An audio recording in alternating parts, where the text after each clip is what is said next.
கோதுமை தோசை சுட போகிறோம். வாங்க வீடியோக்குள்ளே போகலாம். ஃபஸ்ட்டு இந்த வெங்காயம் இதுவெல்லாம் போட்டு நல்லா வதக்கி அந்த மாதிரியே சுட போகிறோம். ஃபஸ்ட்டு அடுப்பில் கடாய் வச்சுட்டு எண்ணெய் ஊற்றிட்டு கடுகு போட்டு லைட்டாக சீரகம் போட்டுட்டு நல்லா 2 வெங்காயமாக குட்டி குட்டியாக கட் பண்ணி வச்சதுக்கு அதை எடுத்து போட்டுட்டு அதுக்கு தேவையான அளவு உப்பு போட்டுக்கிடணும். அதை நல்லா பொன்னிறமாக வரைக்கும் வதக்கி விட்டணும். அப்புறம் ஒரு 2 பச்சை மிளகாவை குட்டி குட்டியாக கட் பண்ணி எடுத்துருக்கு. அதையும் போட்டு நல்லா வதக்கிட்டு நல்லா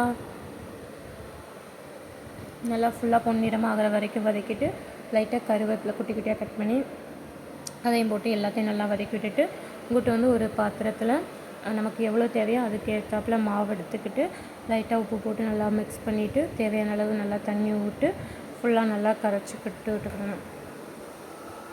அதுக்கப்புறம் நம்ம வெங்காயம் அதெல்லாம் போட்டு வதக்கி வச்சுருக்கோம்ல, அதை நல்லா பொன்னிறமாக வதங்கினதுக்கப்புறம் அதை தூக்கி இந்த மாவில் போட்டு அதையும் சேர்த்து நல்லா மிக்ஸ் ஆகிற அளவுக்கு ஒரு தோசை சுடுற பதத்துக்கு நல்லா கரைச்சி வச்சுக்கணும். ரொம்ப கட்டியாகவும் இல்லாமல் ரொம்ப தண்ணியாகவும் இல்லாமல் ஒரு மிதமான பதத்துக்கு நல்லா கரைச்சி வச்சுட்டு அப்புறம் தோசைகளை சூடாக்கிட்டு எண்ணெய் ரவிட்டு நல்லா ஊற்றினோம்ல நல்லா தோசை வரும்.